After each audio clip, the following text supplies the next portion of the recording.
আলহামদুলিল্লাহ আজকে আমরা মুখে দাড়ি তুলে বলে বিয়ে হবে না, মেয়েরা পছন্দ করবে না, অনেকে বলে কি না ওই কথা বল না কেন, হ্যাঁ বিয়ে হবে না, আমরা মৌলবি হয়ে গেছি, দাঁড়িয়ে হয়ে গেছে, কি আমাদের হাজারো ফোন করে বিয়ে করার লাগি, কথা বলছেন না কেন, হ্যাঁ দাঁড়িয়ে রাখলে বিয়ে হবে না, হ্যাঁ কত বিয়ে নেবেন আপনি, লাইন লেগে দেবেন ভালো ভালো নবীর সুন্নতের এত দাম, এত দাম, এই নবীর সুন্নতের এত দাম। একজন এসে বলছে হুজুর আমার বিবি খুব পরোজগার, দিনদার, ইমানদার, কলমাওয়ালা, পাঁচ ওয়াক্ত নামাজ, তাহাজ্জুদ, যাই হারাম তো তোর মুখে দাঁড়িয়ে বলে বউ বলেছে যে তুমি দাঁড়িয়ে রাখো তো তোমার ভাত খাবো না, তাহলে বলে নরবো নামাজ পড়ে, কথা কান তুমি মিছে কথা না, হ্যাঁ পাকা মিছে কথা। যদি বউ যদি পাঁচ ওয়াক্ত নামাজ পড়ে তাহাজ্জুদ ওয়ালা হয়, গুজারনে ওয়ালা হয়, তাহলে স্বামীকে বলবে আগে তুমি দাঁড়িয়ে রাখবে না, তোমার ভাত খাবো না, বলবে না বলবে না, কথা কন না কেন, আজকে আমাদের দেশের অনেক যুবকরা হীনমন্যতায় ভোগে, দাঁড়িয়ে রাখলে হয়তো বিয়ে হবে না, নামাজ পড়লে হয়তো নামাজ বিয়ে হবে না, বলবে চাচা, বলবে মোল্লা, বলবে দাদু, আমাদেরকে রাস্তায় যেতে যেতে অনেকজন চাচা বলে না। সেদিন কৃষ্ণ আমি নদী 24 পরগনায় জালসায় যাচ্ছি, ট্রেনে বসা, আমাকে বলছে চাচা ওদিকে সরে, আমরা বসবো, বলে হ্যাঁ ভাতিজা বসো, তোমার মা ভালো আছে, কি বললেন আপনি, বলে কেন তুমি আমাকে চাচা বললে কেন, হ্যাঁ চাচা বললে কেন, আমি চাচা, আমার দাঁড়িয়ে দিকে চাচা মনে হচ্ছে, তোমার থেকে বয়স কম, আমার ক বছর তোমার, বলো বলো বলো, তুমি যে আমার তাহলে তোমার থেকে আমার 2 বছর কম, তাহলে তুমি তোমার চাচা হইলে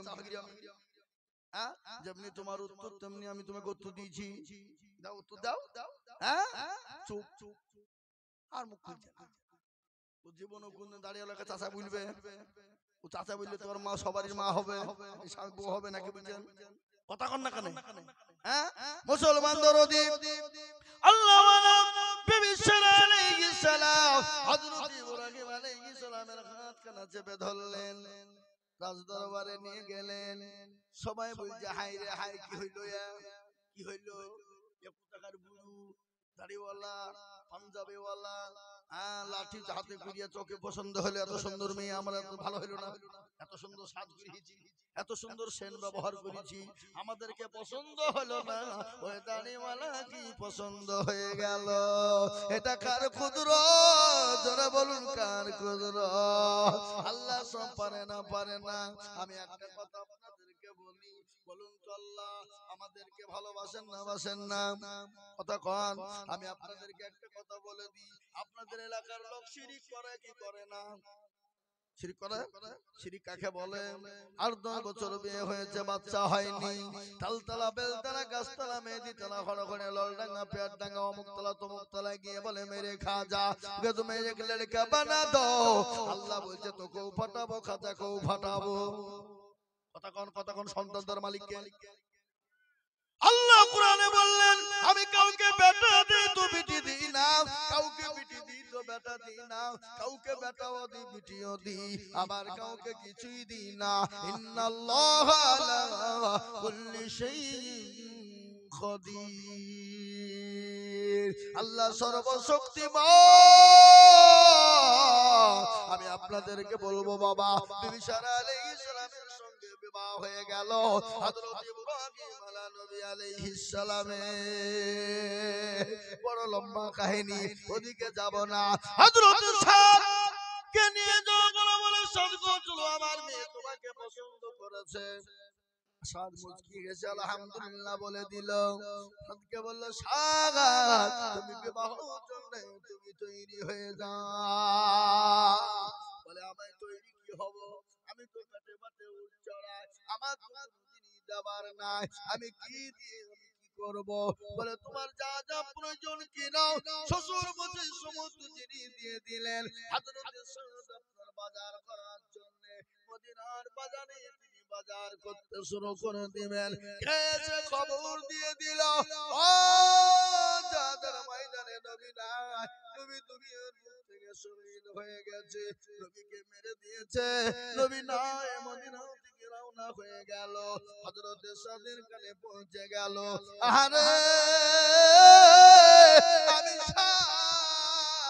বিবাহ করার জন্য বাজার করব, আর আমার নবী শহীদ হয়ে যাবে, আমার নবী আমার বিবাহ থাকবে না, আমার নবী ওই জিহাদের ময়দানে থাকবে আর আমি সাত বিবাহ করার জন্য বাজার করব, এটা হতে পারে না। হযরত সাদ তিনি ঢাল কিনলেন, তরবারি কিনলেন, বিবাহ করার জন্য বাজার না করে তিনি ঢাল এবং তরবারি কিনে নিলেন। একখানা কাপড় কিনে নিলেন, কালো কাপড়কে সুন্দর করে মুখে পেঁচিয়ে নিলেন, যেন নবী যেন দেখতে না পায়, রাসূল যেন দেখতে না পায়, সাহাবারা যেন দেখতে না পায়। আর আমাকে যদি একবার দেখে ফেলে তাহলে আমাকে জিহাদের ময়দানে যেতে দেবে না। হযরত সাদ তরবারি ও ঢাল কালো কাপড় মুখে বেঁধে নিয়ে জিহাদের ময়দানে তিনি চলে গেলেন। জিহাদ শুরু হয়ে গেল, কাফের বেঈমানদেরকে জাহান্নামের টিকে ধরিয়ে দিলেন।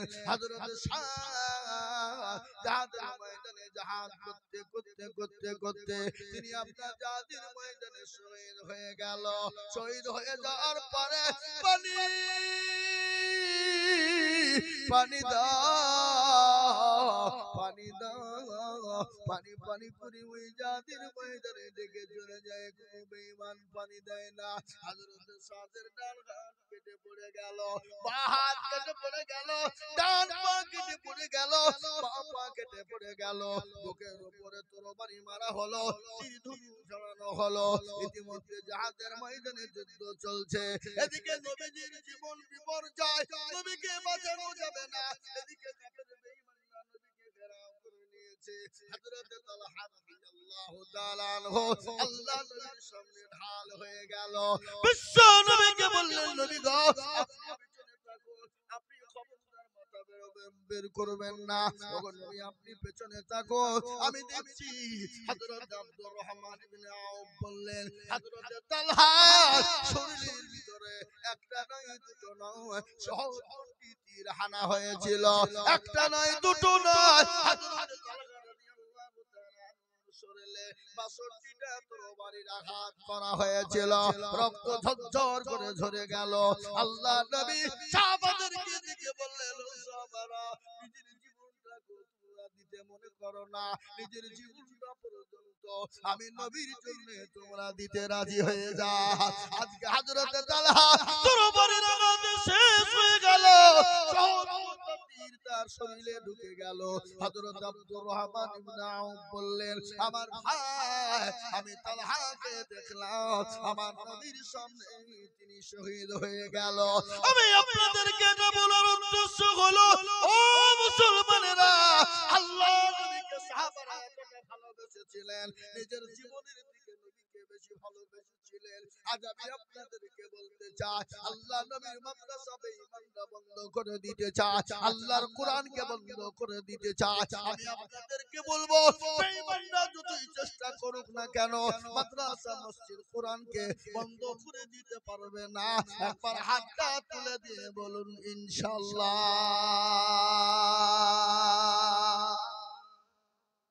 এর মধ্যে তো কটা লোক হাত তুলছে না। এরা মনে করেছে মৌলবী পয়সা হবে।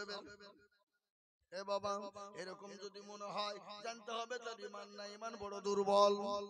এ মুসলমান, ওরা মনে করছে মৌলবী দেখতে পাবে না, কিন্তু যেটা কেউ দেখে না সেটা কে দেখে, যেটা কেউ জানে না কে জানে, যেটা কেউ বুঝে না সেটা কে বুঝে।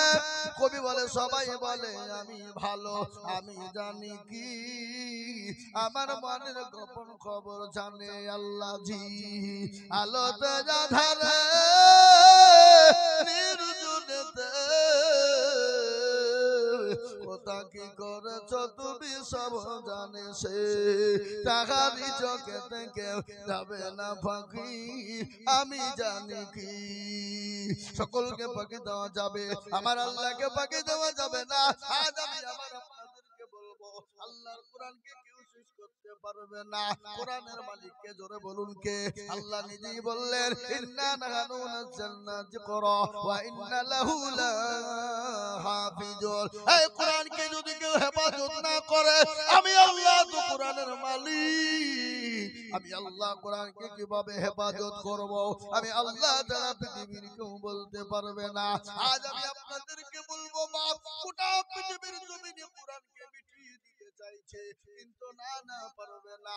আপনারা জানেন গোটা পৃথিবীর জমিনে এক নয় দুই নয় আপনার 6.5 কোটি কোরআনের হাফেজ মজবুত রয়েছে। বলুন আলহামদুলিল্লাহ। তাহলে আলহামদুলিল্লাহ আজকে আপনাদের এই শ্রীপুর মাদ্রাসার শ্রীপুর মাদ্রাসাতে আপনাদের ভাগ্য কত ভালো, আপনারা কত ভাগ্যবান, এদেশের মাটি কত ভাগ্যবান, এদেশের মানুষের কত ভাগ্য। আজকে শ্রীপুর মাদ্রাসার ভিতরে একজন হাফেজে কোরআন 30 পারা মুকাম্মাল কোরআন হেফজ করেছে। আমার পরেই তাকে পাগড়ি পরানো হবে। আপনারা সচক্ষে দেখতে পারবেন এই হাফেজকে আমাদের দিনে আল্লাহ যখন বলবে হাফেজ রে বল কাকে কাকে তুই জান্নাতে নিয়ে যাবি, যারা এই মাদ্রাসার জন্য কোরআনের জন্য হাত উঁচু করে দিয়েছিল ওই হাফেজ তাদেরকে জান্নাতে নিয়ে চলে যাবে। আজ আমি বলবো বাপ আল্লাহর কোরআনকে বাঁচানোর জন্য আমি আপনাদের কাছে হাত পেতে দেব। আমি সারা পশ্চিম বাংলা নয়, আসাম, ত্রিপুরা, মেঘালয়, মণিপুর, উড়িষ্যা, বিহার, ঝাড়খণ্ড, পশ্চিম বাংলা, বাংলাদেশ পর্যন্ত আমি মানুষের কাছে কোরআনের খিদমতের জন্য লক্ষ লক্ষ লক্ষ টাকা করে বলি।